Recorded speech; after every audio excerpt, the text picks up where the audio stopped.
여러분 안녕하세요. 경영지도사 1차 재무회계를 강의하는 김승철 회계사라고 합니다. 반갑습니다. 일단 제 소개 좀 다시 드리면 예,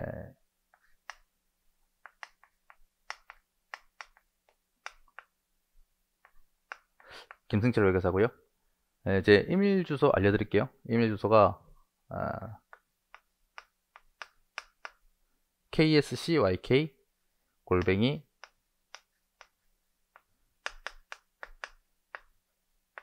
한메일.net. 일단 공부하시다가 문의사항 있으시면 요 이메일로 메일 주셔야 되고요. 그리고 제가 개인 카페도 운영합니다. 카페 그 주소도 좀 알려드릴게요. 어, 카페 점 네이버.com per ksc cpa. ksc가 제 이름의 영문 이니셜이고요. 여기 cpa가 회계사. 오케이? 그래서 여러분들이 궁금한 사항이 있으시면 이메일로 메일 주셔도 되고 카페에다가 질문 올리셔도 돼요. 그리고 일단 어차피 요 온라인 강의 여러분들한테 제공되는 거 이제 질문란이 있죠. 거기다가도 질문 올리셔도 됩니다. 그러니까 여러분들이 저한테 컨택할 수 있는 방법은 크게 세 가지 루트가 있어요. 여러분들이 이제 편하신 대로 질문하시면 돼요. 다만 하나 일단 부탁드릴 게, 일단 질문하시는 건 하셔도 돼요. 하셔야 되는데, 일단 회계학이란 건 잠시 생각해보고 일단 답이 떨어지지 않는다고 해서 바로 질문하시면 안 되고, 한 두 번, 세 번 정도 고민하시다가 일단 때려주고도 안 되겠다. 그때 여러분들이 질문을 올리시는 게 여러분들의 실력 향상이 훨씬 더 도움이 될 거다. 그렇게 생각하시면 돼요. 그래서 좀 고민해 보시다가 때려주기 안 되겠다. 그때 질문 올리시기를 좀 부탁드릴게요. 자, 일단 진도 나가기 전에 간략하게 OT 좀 하고 진행을 하도록 하겠습니다. 자, 우리 요 책 교재는 요 책입니다. 책 최근에 이제 새로 나왔어요. 원래 제가 새로 냈고, 원래 제가 그 이전에 요 경영지도사 강의할 때는 회계학 조매이고 얘기하는 겁니다. 재무회계 1차하고 2차를 통합해 가지고 제가 책을 냈었었는데, 일단 최근에 2차가 이제 출제 범위가 좀 늘어나고 있죠. 그래서 2차는 내용을 좀 많이 보강을 해 가지고 일단 내용을 집어넣다 보니까 이제 내용이 좀 두꺼워져 가지고, 교재가 좀 두꺼워져 가지고 원래부터는 1차 2차 분권을 했습니다. 그래서 이 책은 오로지 1차 목적으로만 이용하는 수험서다라고 생각하시면 돼요. 이게 좀 쓸데없는 내용 다 잘라내버렸어요. 1차 시험 공부할 때는. 그래서 교재 페이지도 뭐 한 300페이지 안팎? 그러니까 내용이 좀 많이 축소가 되는데, 물론 꼭 필요한 내용 위주로만 일단 제가 집어넣기 때문에 일단 이 책을 본다 하시더라도 합격하시는 데는 아무런 지장이 없다. 그렇게 생각하시면 돼요. 자, 근데 어쨌든 일단 1차 시험은 회계학이 합격 열쇠를 쥐고 있죠. 회계학이 이제 문과락이 거의 50%인데, 그러니까 1차 시험은 회계학하고 중기법 이 두 개가 합격의 열쇠를 쥐고 있는데, 근데 뭐 중기법은 암기 과목이니까 법령이잖아요. 그냥 죽도록 암기하면 돼. 일단 그래도 공부 방법이 보이는데, 일단 회계학은 처음 공부하시는 분들이 가장 문화적 충격을 많이 받는 과목, 이게 바로 회계학이다라고 생각하시면 돼요. 그래서 회계학은 많이 힘들어요. 물론 이제 경영지도사 시험뿐만 아니라 다른 모든 자격증 시험에 1차 시험에 회계학이 들어가 있으면 회계학이 가장 쥐약, 가장 어려워하는 과목이다 라고 생각하시면 돼요. 자, 관련된 OT를 좀 진행하면요. 근데 요 회계학이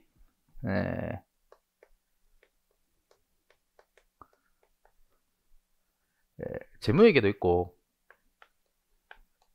제가 강의하는 재무회계도 있고, 출제 비중은 좀 낮지만 원가 회계도 있습니다. 근데 요 재무회계하고 원가 회계가 책도 다르고요, 강사도 다르고 내용도 달라요. 그래서 실질적으로는 회계학이 두 개 과목이다 라고 생각하시면 돼요. 근데 요 회계학이 토탈 작년까지는 40문제 나왔죠. 40문제 나오는데 그 중에서 재무회계가 32문제, 원가회계가 8문제 나왔습니다. 근데 올해부터 일단 문항수가 바뀌었죠. 문항수가 원래부터는 40문제가 아니라 25문제 체제로 바뀌었습니다. 2021년부터.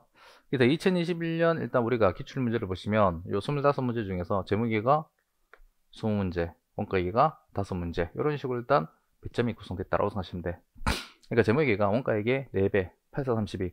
일단 문항수가 조정되기 전에도 일단 제목의 출제 비중이 거의 75%, 원가액 그 문항수 조정된 다음에도 75%, 그렇게 시험 문제 나온다고 생각하시면 돼요. 자, 1차 시험의 합격 열쇠는 회계학이 들고 있다고 얘기 드렸어요. 근데 그 중에서도 제목이가 들고 있다, 그렇게 생각하시면 돼요. 원가액에는 크게 걱정할 필요 없어요.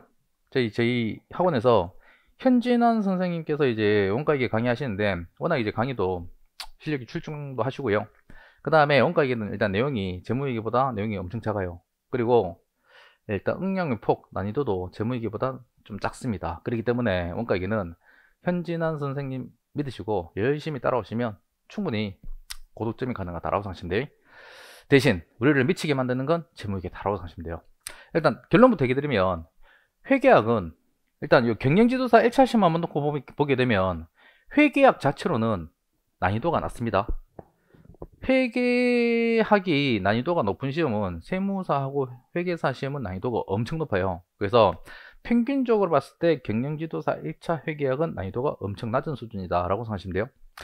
그래서 보통 이제 회계사나 세무사 좀 공부하신 분들, 아니면 다른 자격증 시험 때문에 회계학을 좀 공부하신 분들은 이 경영지도사 1차 회계학은 솔직히 재수업 안 들어도 돼요. 회계사 세무사 공부하셨던 분들은 책만 사가지고 그냥 문제만 풀어봐도 아무런 문제가 없는데, 문제는 회계학을 처음 접하신 분들 있죠.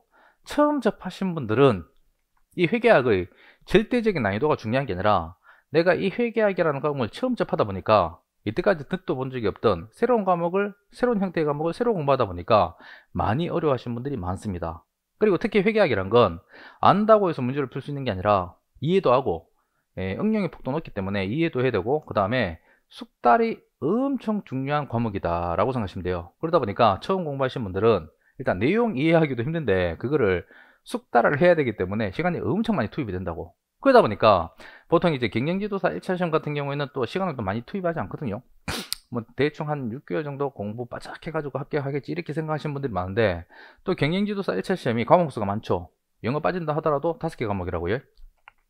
근데 그 중에서 일단 회계학을 일단 열심히 투자한다고 해봤자 5개 과목을 6개월 이내에 보려면은 기껏 많이 투자해봤자 한 2달 정도밖에 안 된다고요. 근데 이 회계학이란 건 아무리 이제 그 경영지도사 1차 시험이 회계학이 난이도가 낮다 하더라도 2달 남짓 투자해가지고 고득점을 맞을 수 있는 과목은 절대로 아니다 라고 생각하시면 돼요.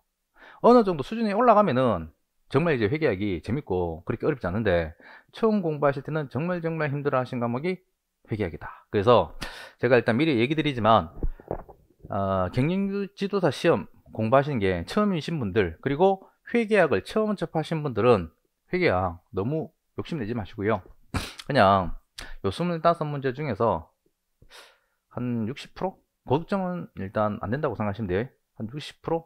60% 일단 득점하고 우리가 이제 합격하겠다, 그렇게 생각하시면 돼요. 물론 60%에서 70% 내가 득점하겠다고 목표를 하긴 하지만 아마 실제 시험장에서 문제가 약간 좀 꼬아서 내게 되면 50점 정도 맞는다, 그렇게 생각하시면 돼요.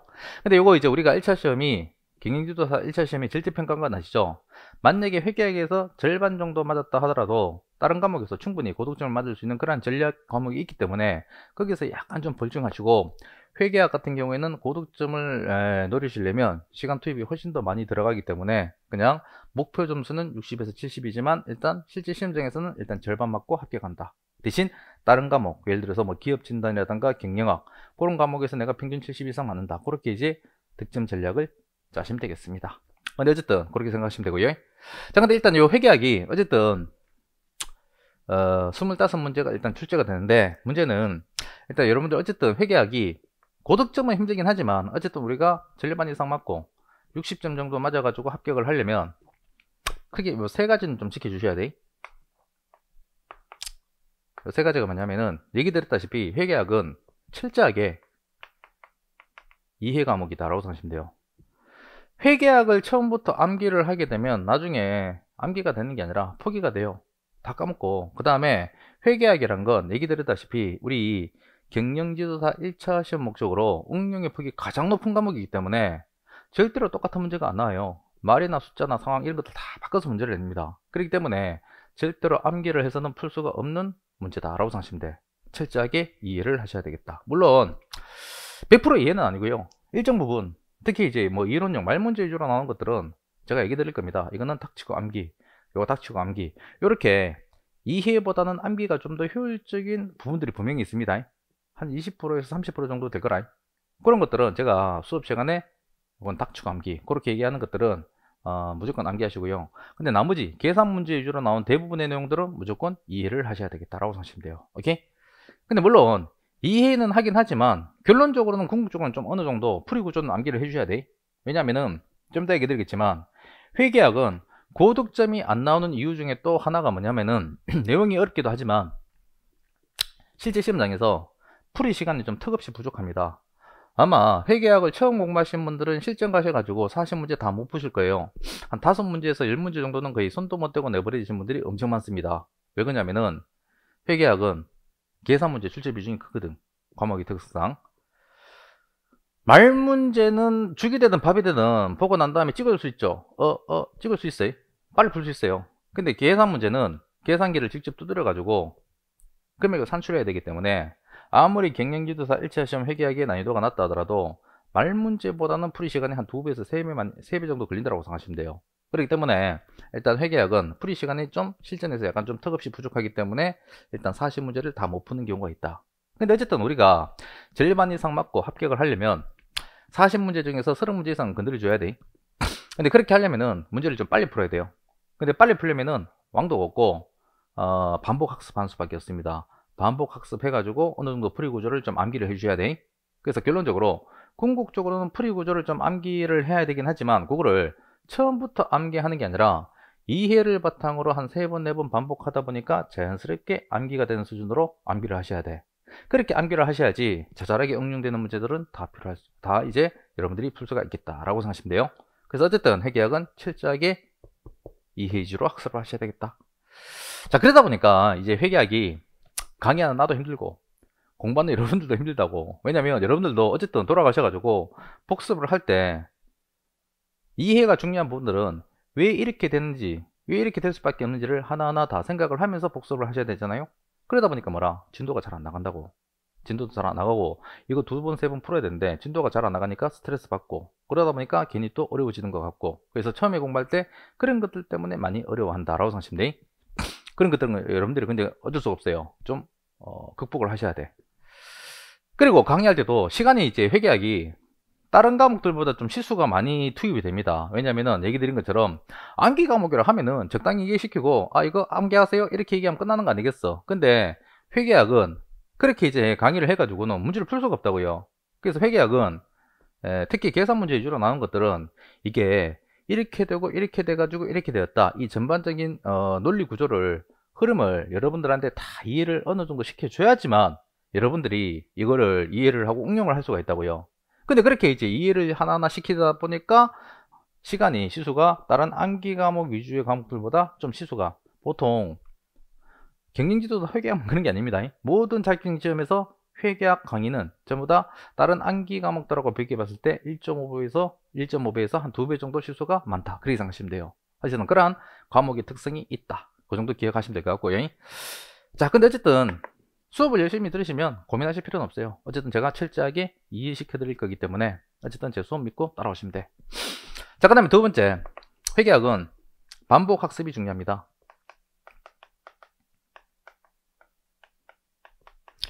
이유는 아까 얘기 드렸죠. 회계학은 얘기 드렸다시피 계산 문제 출제 비중이 크다고요. 과목의 특성상. 아마 토탈 40문제 중에서 한 50% 절반 가까이는 계산 문제 출제 비중이 계산 문제가 출제가 된다. 그렇게 생각하시면 돼요. 이 50%면 낮은 수준입니다. 다른 자격증 시험에서 회계학 나온다고 하면은 회계학이 거의 회계학 문제가 계산 문제 출제 비중이 다른 자격증 시험은 거의 한 70%, 80%에 육박해요. 회계사나 세무사 시험은 거의 90%에 육박한다고. 거의 대부분 계산 문제라. 근데 우리는 어쨌든 계산 문제 출제 비중이 높다고 하지만 절반밖에 안 되잖아. 아주 낮은 편이다 라고 생각하시면 돼요. 근데 어쨌든 계산 문제가 어쨌든 절반 가까이 출제가 되기 때문에 계산 문제는 얘기 드린 것처럼 풀이 시간이 많이 걸리지. 한 문제를 푸는데 말 문제보다 한 2배, 3배 시간이 걸린다고요.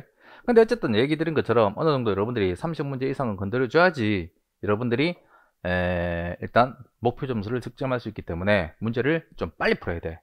근데 문제를 빨리 풀려면 왕도가 없다고. 동일한 문제를 한 3번, 4번 풀어가지고 이거를 암기하고 푸는 건지 이해하고 푸는 건지 헷갈릴 정도 수준까지 여러분들이 반복 학습하셔야 돼요. 왕도가 없어요, 진짜. 그래서 그러한 이유 때문에 회계학은 반복 학습이 중요하다. 근데 반복 학습할 때도, 복습할 때도 조심하셔야 돼. 눈으로 복습하면 안 돼. 암기 과목하고 달라요. 손으로 계산기 직접 두드려가면서 풀이 과정을 손으로 직접 치면서 여러분들이 반복 학습하셔야지만 실전에서 여러분들이 이 계산 문제를 풀 수가 있는 거라고. 여러분들이 고등학교 때 공부할 때 수학 공부하시면 돼요. 수학 생각하시면 돼. 수학 같은 경우에 눈으로 공부해가지고 나중에 여러분들 중간고사, 기말고사 시험 칠 때 그거 풀이할 수 있겠습니까? 풀이할 수 있습니까? 안 되지. 수학 공부할 때 직접 여러분들이 손으로 풀어봤어야 되는 거지. 회계학도 똑같다고 생각하시면 돼. 물론 회계학은 수학이 아닙니다. 가감승제만 잘 하시면 돼. 생소해서 어려운 것 뿐이지 그렇게 막 학문적인 깊이가 막 엄청 높다 이런 건 아닙니다. 가감승제 그냥 산수라고 생각하시면 돼. 근데 어쨌든 산수긴 한데 어쨌든 여러분들이 계산 문제가 많이 나오다 보니까 손으로 직접 3번, 4번 반복 학습하셔야지 실전에서 이 계산 문제를 빨리빨리 풀 수 있는 능력이 될 수 있겠다 라고 생각하시면 돼요. 오케이? 자, 1번, 2번 제일 중요합니다. 꼭 지켜주셔야 되고. 자, 그 다음에 3번째 선택과 집중. 자, 이 선택과 집중이 또 중요한 이유가 뭐냐면은 일단 여러분들 이 회계학이 원래는 범위가 어마어마합니다. 내용이 엄청 많아. 근데 이거를 다 공부를 할 수가 없어요. 아마 원가에게는 아마 90% 이상 공부를 하셔야 될 겁니다. 그 교재를 기준으로 봤을 때. 이 재무회계보다 원가에게 원래 원체 분량이 작고 그 다음에 경영지도사 1차 시험 목적으로 원가에게는 일단 출제 범위가 좀 한정이 되어 있습니다. 딱 공부할 게 어느 정도 딱 정형화 되어 있어. 그리고 이 5문제는 웬만하면 거의 다 맞춰줘야 돼. 그래야지만 여러분들이 재무회계 약간 어렵게 나오면 거의 손도 못 대는 경우가 많거든요. 재무회계 좀 이상하게 생뚱맞게 내면은 얘들이 출제 범위가 엄청 다양하고 그 다음에 응용의 폭도 엄청 높기 때문에 약간 좀 어렵게 나온다고 하면은 재무회계 요 20개 중에서 절반 맞기도 힘듭니다. 정말 어려워요. 그렇게 여러분들이 재무회계가 만약에 어렵게 나오면은 원가에게서 어느 정도 벌충을 해주셔야 된다고. 근데 이 원가에게는 얘기 드린 것처럼 분량도 좀 작고 그 다음에 문제도 약간 좀 정형화된 패턴으로 나오기 때문에 일단 공부를 하시면은 웬만하면 한 5문제 거의 다 맞춘다고 생각하시면 돼요. 그래서 원가에게는 거의 다 봐셔야 돼. 근데 이 재무회계 같은 경우에는 분량이 너무 많아요. 분량이 그냥 들으세요. 재무회계가 원래는 중급 회계라는 것도 있고 고급 회계라는 것도 있어요. 그리고 이 중급 회계도 자산부재 자본 일반 회계가 있고 그 다음에 특수 회계도 있습니다. 근데 일단 요 경영지도사 1차 시험 목적으로는 고급 회계는 안 나온다고 생각하시면 돼. 그래서 제 책에서도 날려버렸어요. 그리고 요 특수 회계도 내용이 엄청 많은데 이것도 출제 비중이 한 10%에서 20% 미만이기 때문에 요건 다 날리면 안 되고 요 중에서 제가 몇 가지 수업 시간에 얘기하라는 것 빼고는 날리셔도 돼. 오케이? 시험 문제 나온다 하더라도 그런 것까지 여러분들이 공부할 시간은 없는 거라고. 그래서 특수회계 중에서 한 일부 남기고 대신 요 일반회계 자산부채 자본 일반 있죠. 요거는 집중적으로 좀 보셔야 돼. 그래서 일단 보시는 것처럼 재무회계가 내용이 너무 많기 때문에 이거를 여러분들이 한 달에서 2달 정도 바짝 하셔가지고 여러분들이 원하는 점수를 다 공부하기는 힘들기 때문에 그리고 또 시험 문제 또 안 나오는 부분도 좀 있기 때문에 제가 이런 부분들을 풀어도 일단 틀리는 문제들 그 다음에 너무 지엽적인 부분들 출제 비중이 엄청 낮은 부분들 이런 것들을 제가 다 제낄 겁니다. 다 제낄 거고 시험 문제 잘 나오는 부분들 그 다음에 정말 집중해야 되는 중요한 부분들 그런 부분들로 제가 이제 압축해 가지고 요 기술을 만든 거예요. 요 교재는 아마 요러한 목적의 수험 전략에 특화된 교재다라고 생각하시면 돼요. 오케이? 그래서 제가 일단 다 공부를 할 수 없고 제가 잘 나오는 부분들 정말 집중해야 되는 부분들로 일단 제가 범위를 아주 축소시키기 때문에 그런 부분들에 집중해 가지고 차라리 그거를 4번 5번 반복 학습하시는 게 훨씬 더 효율적이고 효과적이다 라고 생각하시면 돼요. 그리고 특히 1차 시험에서 2차 시험에서 재무관리 분야를 공부하시는 분들 선택하시는 분들이 있죠. 그런 분들은 일단 제가 옛날에 합권할 때는 1차 2차 통합할 때는 그런 이제 특수회계 중에서 약간 좀 집중해야 되는 부분들 좀 어려운 부분을 또 다 집어넣긴 했거든요. 근데 이제는 요 1차 시험 목적으로는 그런 것들 다 빼버렸어요. 빼버렸기 때문에 아마 이 책만 열심히 보시면 아마 절반 이상 맞추는 건 크게 어렵지 않을 거다, 그렇게 생각하시면 돼요. 근데 어쨌든 제가 수업 시간에 보지 말라고 하는 건 보지 마세요. 왜냐면은 요 책 안에서도 약간 좀 지역적인 부분을 완전히 뺄 수는 없기 때문에 일부 집어넣은 것들이 있습니다. 그래서 그런 것들은 여유가 되면 보시고, 여유가 안 되면은 제끼셔도 아무런 문제가 없어요. 그래서 제가 수업 시간에 얘기 드릴 겁니다. 이거는 책에 집어넣긴 하지만 난리라고. 그런 것들은 안 보셔도 돼, 처음 공부하신 분들은. 그리고 이거는 반드시 봐야 된다, 이렇게 얘기하는 것들, 별표 치는 것들, 이런 것들이 분명히 있을 겁니다. 그런 것들만 집중해서 차라리 그런 것들을 3번, 4번 반복 학습하시는 게 훨씬 더 효율적이고 효과적이다 라고 생각하시면 돼요. 오케이? 이리지. 그래서 어쨌든 요 3가지가 회계학, 특히 재무회계 학습 전략인데, 요 3가지는 무조건 좀 지켜주셔야 돼요. 요 3가지만 아마 지켜주시면 아마 회계학 때문에 떨어지는 일은 없도록 해드리겠다. 오케이? 자, 그리고 일단 제가 선택과 집중을 해야 된다고 얘기 드렸는데, 요거 제가 요 책의 구성하고 제가 앞으로 진도 나가는 거 요거를 선택과 집중 요거에 좀 포커스를 둬가지고 제가 좀 책의 전반적인 구조를 좀 먼저 얘기 드리고요, 바로 진도 나가도록 하겠습니다. 자, 일단 요 책이 어떻게 구성이 되어 있냐면은, 들으세요. 크게 기초이론 파트가 있고 1장에서 4장까지고요. 그 다음에 자산부채 자본에 대한 일반론,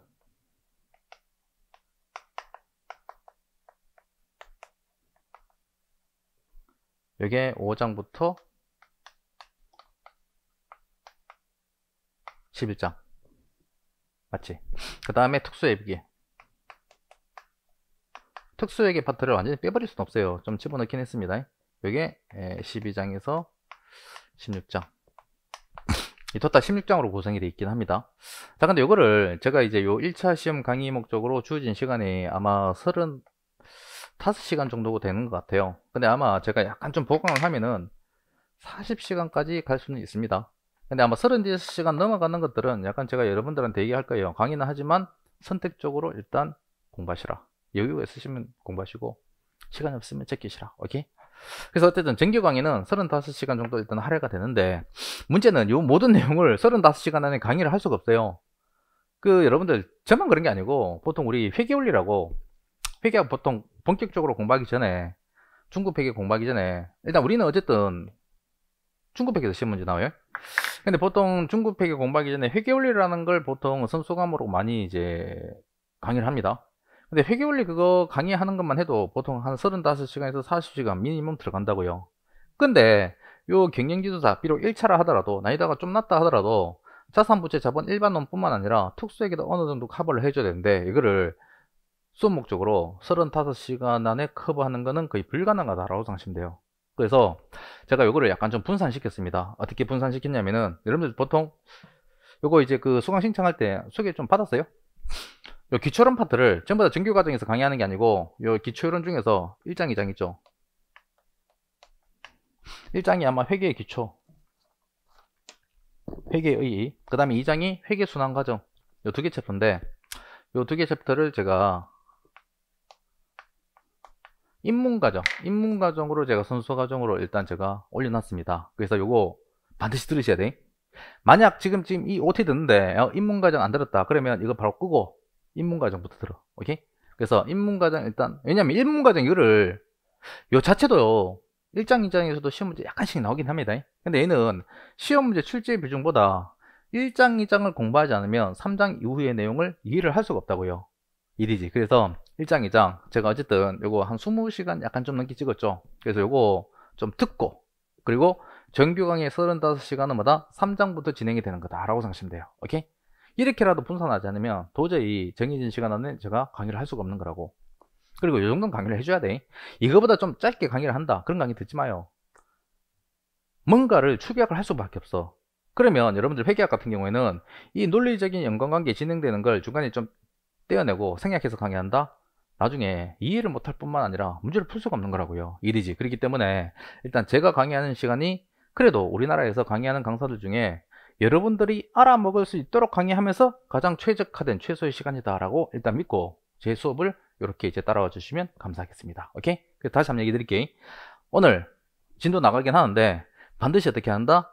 입문과정, 입문강의 25시간인가? 그거 1장, 2장 내용이고, 그 다음에 요 자산부채 자본 일반 중에서도 아주 기초적인 내용은 제가 입문과정에서 커버를 할 겁니다. 요거 꼭 듣고 와주셔야 돼. 꼭 듣고 난 다음에 3장부터 요 진도 나가는 걸 수업을 따라와 주셔야지 수업을 내용을 이해를 할 수 있겠다. 그렇게 꼭 다시 한번 부탁 말씀드리겠습니다. 자, 됐고요.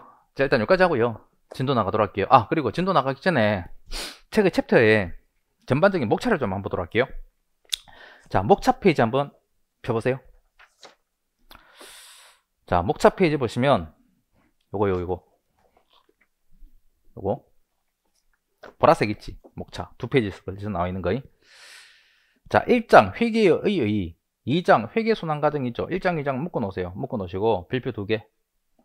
요것도 매년 1장 2장 묶어 가지고 한 문제에서 두 문제 정도 나옵니다. 근데 요거는 뭐라?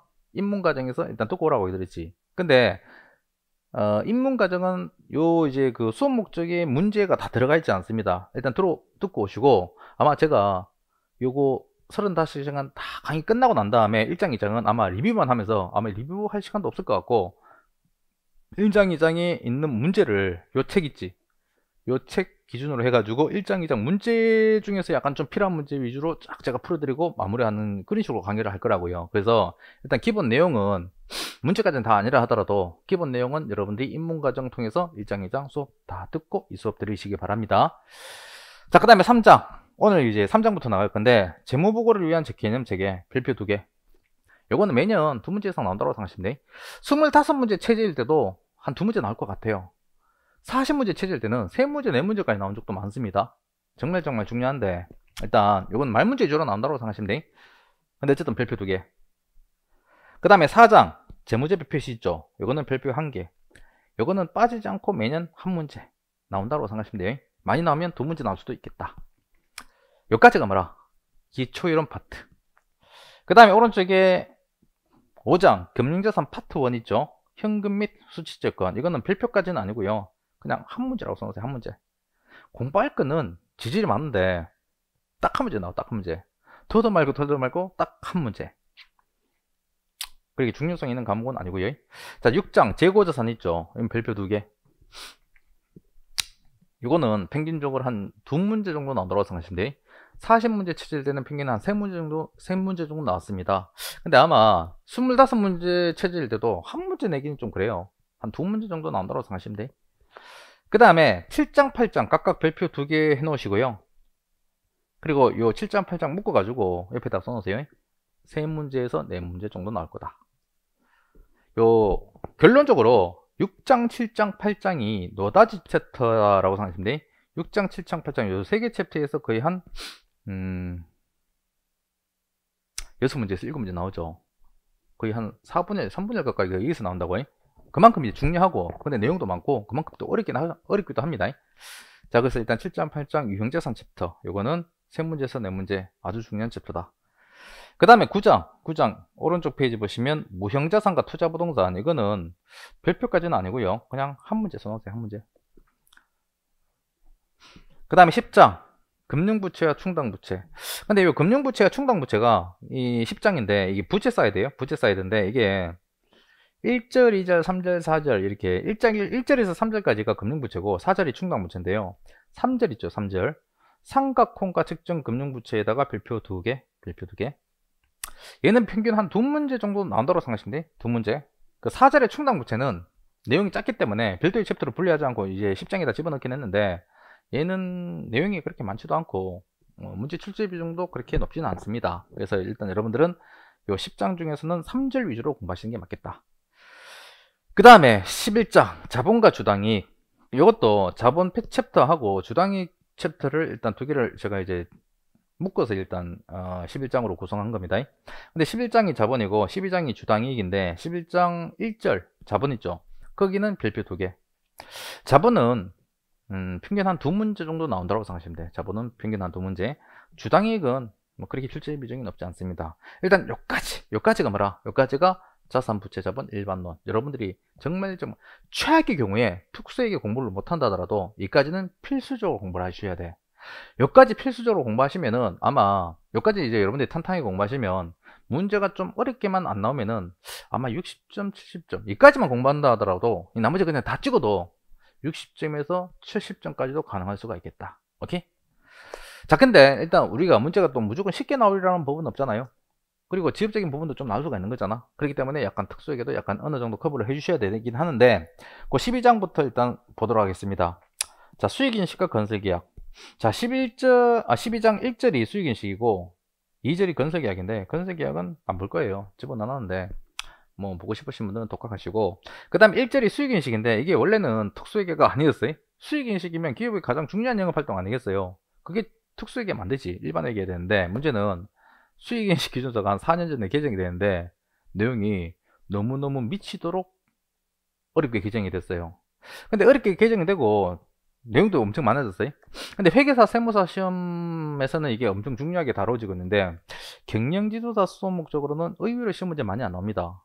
나올 것 같기도 한데 아직까지는 많이 안 나와. 그런데 이 많은 내용을 어차피 한두 문제 나온 거를 이걸 집중해서 많이 봐야 되냐, 그건 약간 좀 회의감이 들어요. 경영지도사 수업 목적으로는. 그래서 그거는 아마 세모 표시를 해 놓으시고 안 보는 건 안 돼요. 보긴 봐야 되는데, 말 문제 위주로 나오는 약간 중요한 몇 개만 볼 건지, 그리고 그거에다가 플러스 계산 문제 위주로 나오는 부분들 약간 좀 일부를 제가 건드려 줄 건지, 그거는 제가 아마 그때 상황을 보고 결정을 할 것 같아요. 어쨌든 1절 2절 안 보고 1절만 본다, 그렇게 생각하시면 되고, 그 다음에 오른쪽 페이지, 오른쪽에도 보시면 13장 금융자산 파트 2 지분상품과 채무상품 있죠. 2절이 지분상품, 투자주식이라고 생각하시면 되고, 제3절이 채무상품, 투자사채라고 생각하시면 돼. 근데 제3절은 심화라고 돼 있죠. 심화란 얘기는 내용이 어렵다는 얘기라.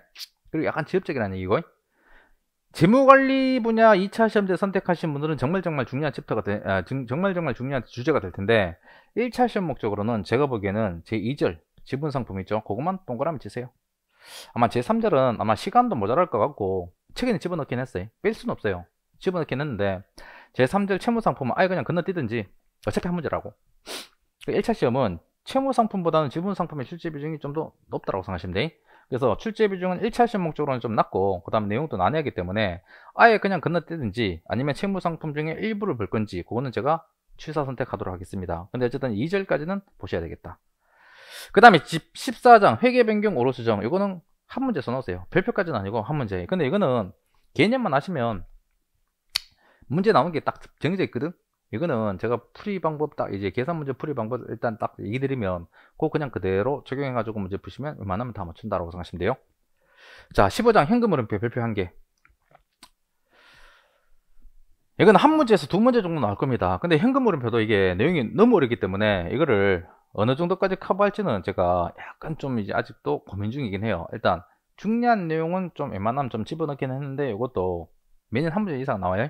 이거는 제가 이때 가서 또 어느 정도 수준까지 강의할지는, 왜냐면 너무 많이 또 시간을 과투입할 필요는 없거든.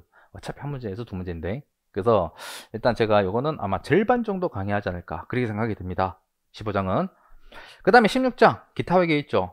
자, 제1절이 재무비율 분석이고 제2절이 관계기업 투자인데, 관계기업 투자는 X표 보지 마세요. 보지 마시고, 자, 제1절 재무비율 분석, 그건 옆에다가 써놓으세요. 그건 옆에다가 기업진단.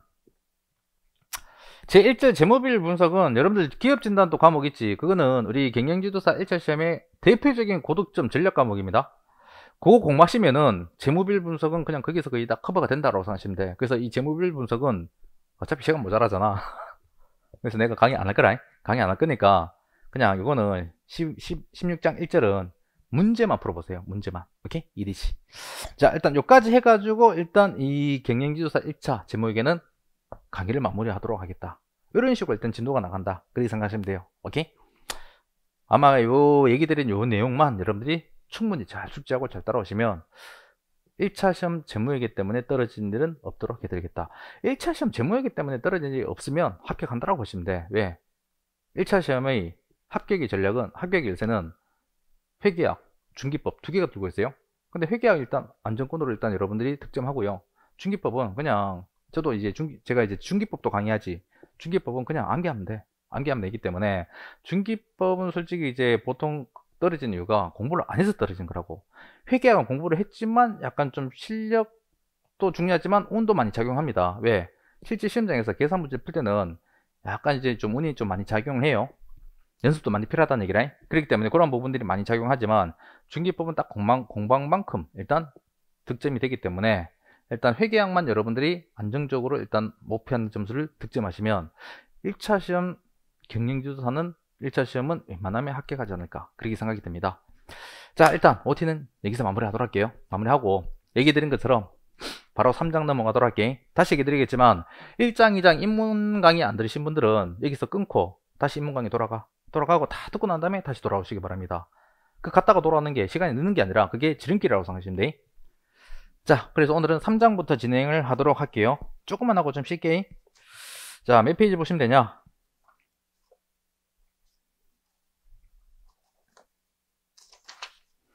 60페이지. 근데 요 3장 4장이 기초이론 파트입니다. 기초이론 파트인데 요거 오로지 시험 문제 출제 3장 4장 시험 문제 출제될 것만 강의하면은 강의 시간이 뭐 찍지는 않은데 그렇게 많이 안 걸려요. 근데 제가 3장 4장은 제가 강의를 좀 많이 할 겁니다. 왜 많이 하냐면은 이 3장 4장을 좀 제대로 이해하시면 5장 이후의 내용이 좀 더 많이 좀 쉽게 이해되는 부분들이 있어요. 그렇기 때문에 3장 4장은 그 자체로만 수업 목적으로 공부하지 마시고 앞으로 나오는 5장에서 11장 즉 12장 16장 즉 5장 이후의 내용을 공부하기 위한 토대를 일부 또 잡는 중요한 챕터다 그렇게 생각하시고 따라오시면 될 것 같아요. 그래서 그런 것들을 일단 염두에 두고 3장 4장은 좀 자세하게 쉽게 강의를 하도록 할게요. 자, 그리고 보시면 되겠습니다. 일단 좀 칠판 지우고 진행을 하도록 할게요. 근데 기초이론 파트이기 때문에 얘들은 말문제 위주로 나와요. 그리고 말문제 위주로 나온다는 얘기는 재미가 없어. 근데 재미가 없지만 열심히 들어주셔야 돼.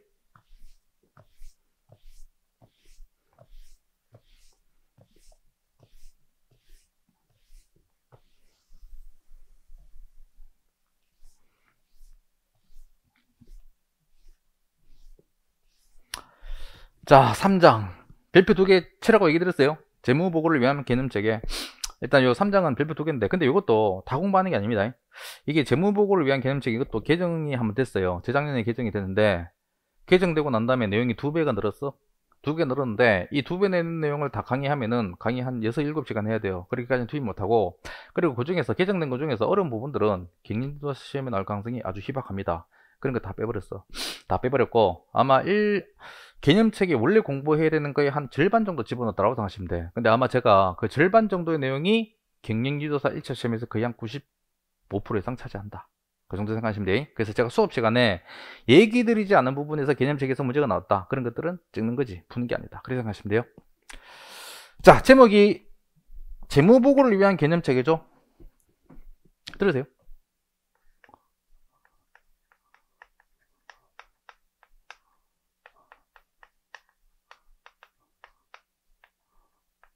아, 그리고 제가 수업 시간에 판서를 좀 많이 하거든요.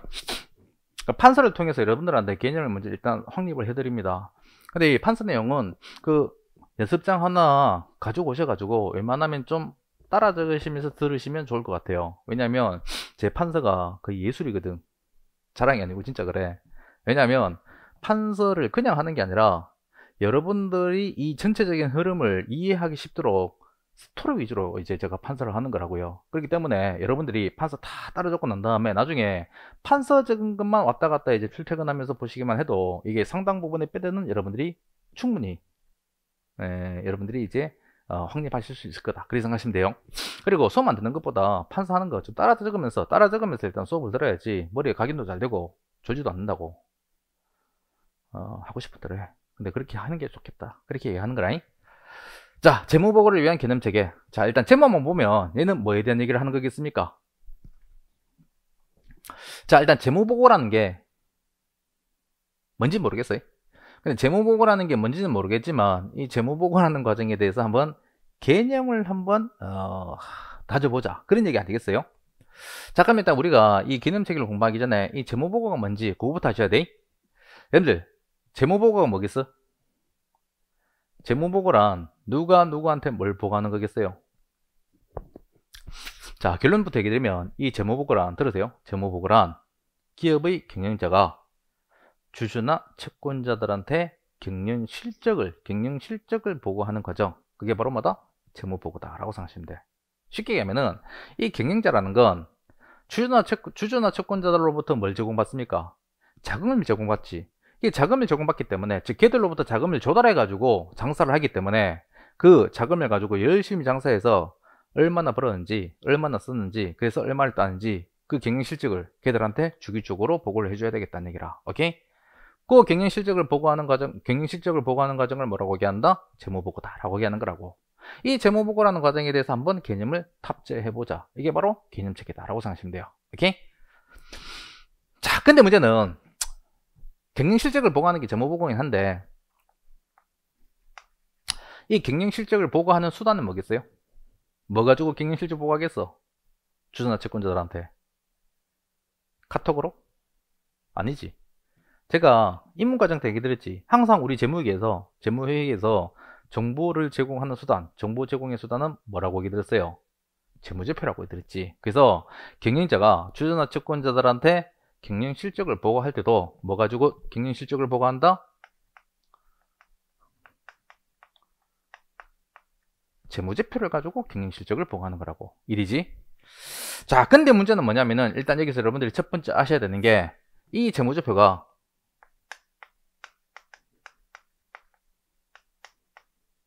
일반 목적 재무제표라는 겁니다.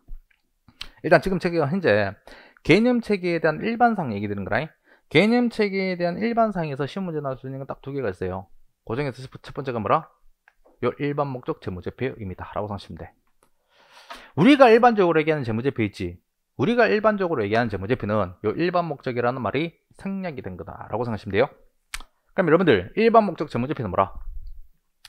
자, 일반 목적 재무제표는 결론부터 얘기 드리면 기업의 경영자가 주주나 채권자들한테 모든 정보를 제공하는 게 아닙니다. 모든 정보를 제공하는 게 아니고 경영자가 주주나 채권자들한테 이 재무제표를 통해서 재무정보를 공통적으로 제공하는 거라고. 공통적으로 재무정보를 제공한다고 해서 이걸 뭐라고 얘기한다? 일반 목적 재무제표다라고 얘기하는 겁니다. 무슨 말이냐면은 여러분들 기업의 주된 이해관계자인 주주나 채권자들이 있죠. 주주나 채권자들이 수없이 많이 있겠지. 근데 수없이 많이 있긴 한데 그 수없이 많은 주주나 채권자들이 기업에 대해서 요구하는 재무정보, 즉 정보 입구가 다 다를 거라고요. 일이지. 얘가 요구하는 정보가 다를 거고 제가 요구하는 정보가 다 다를 거라고. 근데 문제는 경영자 입장에서는 걔들이 요구하는 모든 정보를 다 제공할 수가 없어요. 왜? 걔들이 요구하는 정보가 너무나 다양하고 많기 때문에. 오케이? 그래서 결론적으로 이 일반 목적 재무제표의 의미는 경영자가 주주나 채권자들한테 걔들이 요구하는 정보를 모두 제공한다가 아닙니다. 모두 제공할 수도 없고 모두 제공할 필요가 없어요. 그래서 모두 제공하는 게 아니고 재무제표를 통해서 걔들이 요구하는 재무정보를 재무제표를 통해서 공통적으로 제공한다. 그런 의미에서 뭐다? 일반 목적 재무제표가 되었다라고 생각하시면 돼요. 오케이? 일이지. 이거 말장난 어떻게 치는지 아시겠죠? 기억하셔야 되고. 자, 그 다음에 두 번째로, 그럼 여러분들 이 재무제표란 건 누가 작성하는 겁니까? 입문과정에서 얘기 드렸지. 재무제표란 경영자가 작성해서 주주나 채권자들한테 제공을 하는 거라. 근데 문제는 경영자가 이 재무제표를 지 맘대로 작성하는 게 아니죠. 지 맘대로 작성하는 게 아니라 일정한 작성 기준에 따라서 작성해서 주주나 채권자들한테 제공하는 거라고. 요때 이 재무제표의 작성 기준, 요걸 뭐라고 얘기합니까? 이론적으로는 일반적으로 인정된 회계원칙, 그렇게 얘기하고요. 실무적으로는 요거를 회계기준이다라고 얘기하죠. 지금 얘기 드리는 건 우리 입문과정 회계 올릴 때 했던 거 복습하는 거라고 생각하시면 돼. 그래서 항상 기억하셔야 돼. 회계기준이라는 건 재무제표의 작성 기준을 얘기하는 거다. 근데 문제는 이 재무제표의 작성 기준인 회계기준이 지금 현재 우리나라에서 두 가지가 운영이 되고 있죠. 두 개로 쪼개져서 운영이 되고 있어요. 어떻게? 상장기업, 코스닥 기업들이 적용하는 K-IFRS, 그냥 IFRS라고 쓸게. 그리고 비상장 기업들, 비상장 기업들이 적용하는 일반 기업 회 기준. 크게 요 두 가지로 쪼개져 가지고 운영이 되고 있습니다. 근데 우리가 앞으로 공부하는 거 있지. 앞으로 우리가 이제 공부하는 재무회계는 뭘 공부하는 거라? 앞으로 우리가 공부하는 거는 재무제표 작성 기준으로 일반 기준 공부하는 게 아닙니다. 일반 기준 공부하는 게 아니라 IFRS에 따른 재무제표 작성법을 앞으로 우리가 주구장창 공부하는 거다. 왜? 경영지도사 1차 시험 목적으로는 경영지도사만 그런 게 아닙니다. 모든 회계학, 우리나라에서 이제 우리가 시행되고 있는 거의 대부분의 회계학 자격증 시험에서는 IFRS만 시험 문제 나오기 때문에 오케이? 이리지. 자, 근데 문제는 뭐냐면은, 자, 지금 현재 공부하는 개념책이 있죠. 요 개념책에는 조심하셔야 돼. 요 개념책에는 IFRS가 아니라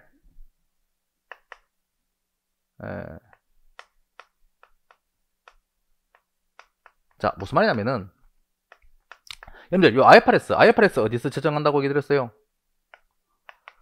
국제회계기준 제정위원회, 그 IASB라고.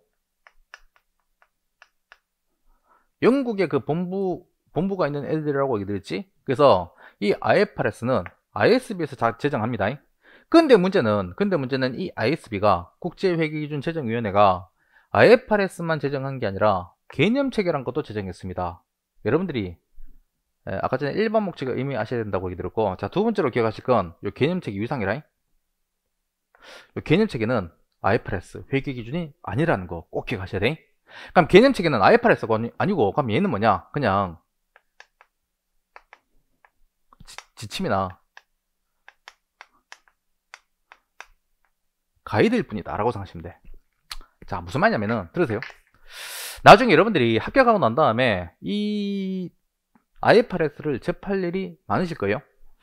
근데 문제는 이 IFRS의 주된 특징 중에 하나가 뭐냐면은, IFRS가 원칙 중심 회계 기준이다 라고 얘기합니다. 그 얘기는 뭐냐면은, IFRS가 두리뭉실하게 원칙 위주로만 일단 회계 기준을 얘기하고 있고, 자세한 얘기는 하고 있지 않다는 얘기입니다. 그 자세한 얘기는 하고 있지 않다는 얘기는, 기업들이 이 IFRS만 가지고는 적용해서는 재무제표를 작성하기가 매우 힘들다는 얘기입니다. 이리지. 이 IFRS만 가지고는 부족하다는 얘기라. 근데 그런 사실을 이 IASB도 알고 있어요. IASB도 알고 있기 때문에 기업들이 이 재무제표를 IFRS를 적용해서 재무제표를 제대로 잘 작성할 수 있도록 도움을 주기 위해서 제정한 추가적인 지침, 가이드, 이게 말하는 얘기라. 그게 바로 지금 우리가 공부하는 3장에서 공부하는 개념책이다 라고 생각하시면 돼. 약간 말이 꼬이는데 이해돼? 다시 얘기 드릴게요. 기업들이 이 IFRS가 내용이 약간 좀 부족하기 때문에 IFRS만 가지고는 재무제표를 작성하는데 약간 좀 부족하다는 얘기입니다. 그러다 보니까 이 IASB도 그런 사실을 알고 있기 때문에 기업들이 IFRS를 적용해서 재무제표를 잘 작성할 수 있도록 도움을 주기 위해 제정한 가이드나 지침, 그게 바로 뭐라? 지금 우리가 공부하는 개념체계다 라고 생각하시면 돼. 이해되지? 그래서 기억하셔야 돼. 개념체계는 IFRS가 아니라 지침이나 가이드다 라고 생각하시면 돼. 자, 그럼 일단 여기까지 얘기 드렸으면 여러분들이 하나를 유추를 할 수 있어야 돼. 개념체계 위상. 자, 무슨 말이냐면은, 가끔씩 물론 IFRS 내용과 개념체계 내용은 대부분의 내용은 일관성이 있습니다. 근데 문제는 가끔씩 개념체계에서 얘기하는 내용하고 IFRS에서 얘기하는 내용이 가끔씩 상충되는 경우가 있다고요. 그럼 그 두 개가 가끔씩 상충이 되면은 기업들은 그 두 개 중에서 어떤 거를 먼저 적용해서 재무제표를 작성해야 되겠어요? 쉽게 얘기하면은 요 둘이 싸우면 항상 누가 이기겠습니까? 당연히 항상 IFRS가 우선 적용되겠지. 무슨 말이냐면은 얘기 드렸잖아. 이 개념체계는 회계 기준이 아니라고요. IFRS 회계 기준이 아니고 지침이나 가이드일 뿐이다 라고 생각하시면 돼. 그래서 얘기는 뭐냐면은 기업들이 재무제표를 작성할 때 만약에 IFRS에 관련된 규정이 있으면 무조건 어떻게 하라는 얘기라. 무조건 IFRS에 규정이 있으면 IFRS 우선 적용해야 되고요. 그리고 IFRS에 아무런 언급이 없어. 그럼 어떻게 한다? 그때서야 비로소 우리가 개념체계를 참고해서 재무제표를 작성한다라고 생각하셔야 돼. 오케이? 그 얘기는 뭐냐면 요 둘이 싸우면 내용이 상충이 되면 항상 뭐다? 기업은 IFRS를 우선 적용해야 되겠다. 요 둘이 싸우면 항상 IFRS가 이긴다. 그렇게 생각하셔야 돼. 오케이? 지금까지 얘기 드린 얘기 중에서 가장 중요한 두 가지가 뭐라? 첫 번째가 일반 목적 재무제표의 의미, 두 번째가 요 개념체계의 위상. 요 두 개는 단골로 시험 문제 나오기 때문에 꼭 기억하셔야 돼. 오케이? 일단 요까지. 자, 일단 요까지는 일반적인 내용이고요. 아, 하나만 더. 그럼 어쨌든 여러분들 지금 현재 우리가 재무보고를 위한 개념체계 공부하는 거라. 그럼 요 재무보고에 대한 일단 요 개념은 봤고요. 그럼 여러분들 이 재무보고에 일단 요건 상식입니다. 목적은 뭐겠어요? 요까지 좀 아셔야 돼. 즉 쉽게 얘기하면은 경영자가 주주나 채권자들한테 경영실적을 보고하는 이유가 뭐겠어? 당연히 주주나 채권자들한테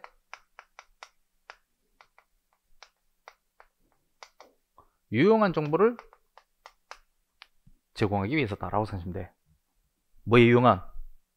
주주들의 투자 의사결정, 채권자들의 대출 의사결정, 그러한 주주나 채권자들의 경제적 의사결정에 유용한 정보를 제공하기 위해서 뭐라? 경영실적을 보고하는, 즉 재무보고를 보고하는 거다라고 생각하시면 돼요. 이게 바로 재무보고의 목적이라고. 이거는 이 자체로는 시험 문제 안 나오지만 상식이라고 생각하시면 돼. 근데 요 목적, 요거는 유용한 정보의 제공, 이건 뭐하고 똑같아요? 여러분들이 입문과정에서 공부했던 회계의 정의랑 똑같이. 오케이? 요까지가 뭐라? 요까지가 요 개념체계 일반상이다 라고 생각하시면 돼. 자, 뭐냐면은 일단 이제 우리가 일반적인 내용 끝났고 이제 개념체계에 대해서 우리가 구체적으로 살펴볼 겁니다. 일단 구체적으로 살펴봐야 되는데 이 개념체계는 크게 체계로 따지면 크게 한 3가지 내용으로 구성이 됐다고 생각하시면 돼. 자, 지금까지 얘기 드렸던 일반상,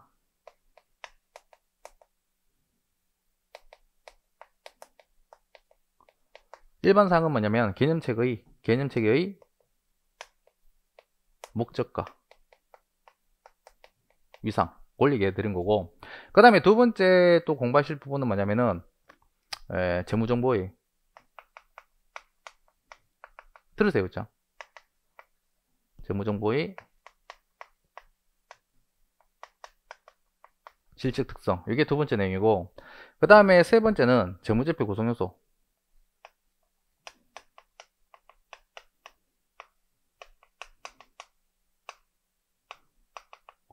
요거 세 번째 내용이다 라고 생각하시면 돼. 요 세 가지를 일단 개념체계에서 얘기하고 있는데 지금까지 얘기 드린 내용이 요 일반상이다 라고 생각하시면 돼. 요 일반상도 제가 이제 강조해 드린 내용은 시험 문제 많이 나오니까 꼭 기억하시기 바라고. 근데 요 세 개 중에서 제일 중요한 건 뭐니만 해도 2번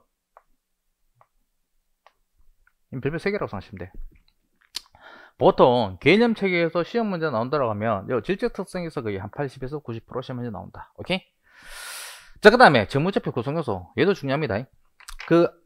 아까 전에 개념체계가 한 2년 전에 대폭 개정이 됐다고 얘기 드렸죠. 그 개정됐을 때 대부분의 내용은 3번이었어, 3번. 근데 이 개정이 됐는데 이게 내용이 정말 어려워. 보다가 책을 찢어버리는 수가 있어. 오케이? 근데 다행히 제가 보기에는 경영지도사 수업 목적으로는 아마 이건 별로 안 나올 것 같아요. 요 중에서 특히 중요한 몇 가지만 볼 겁니다. 몇 가지만 볼 거고 나머지 내용 제가 다 날려버렸어요. 그거는 여러분들이 커버하기 위해서 투입된 시간이 너무 많아. 그렇기 때문에 그거는 여러분들이 공부하는 것보다는 만약에 나온다고 하면은 제가 수업 시간에 찍어드린 내용 빼고는 차라리 찍는 게 낫고요. 요 2번 재무정보의 질적 특성, 요거에 여러분들이 집중하셔가지고 요 개념체계를 학습하시는 게 훨씬 더 효율적이겠다, 그렇게 생각하시면 돼요. 오케이? 자, 일단 여기까지. 자, 그럼 일단 이 개념체계 간략한 체계부터 얘기 드렸고요. 지금까지 얘기 드린 거 일단 줄 좀 치고 요 2번 질적 특성 보도록 하겠습니다. 일단 1시간 됐으니까 10분만 쉴게요. 10분만 쉬었다가 계속해서 진행하도록 하겠습니다. 쉬겠습니다.